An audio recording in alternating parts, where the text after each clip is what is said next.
স্ট্যান্ডে বসে কার সাথে যেন কথা বলছিলেন, বেরসিক বলটা এসে যেন বিরক্ত করল।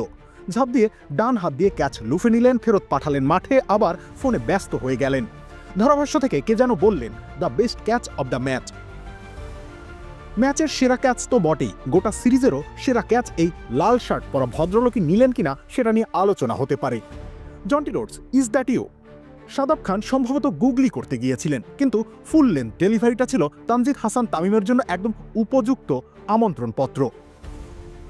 ঠিক যেন তামিম জুনিয়রের জন্য এক টেইলর মেড ডেলিভারি। পুরো শরীর দিয়ে বল তিনি তুলে মারলেন লং অন দিয়ে, আকাশ ভেদ করে গ্যালারির দিকে। ইস্পাহানি বেকারি ফ্রেশ, স্বাদের আবেশে একটু আয়েশ।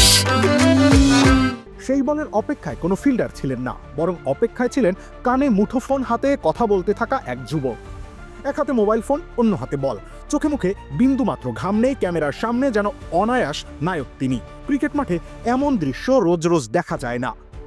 তানজিদের শটে যেমন ছিল আগ্রাসন, গ্যালারির সেই ক্যাচে ছিল সিনেম্যাটিক সৌন্দর্য। এই সৌন্দর্যটাই তো ক্রিকেট। রবিউল ইসলাম রনি, খেলা ৭১।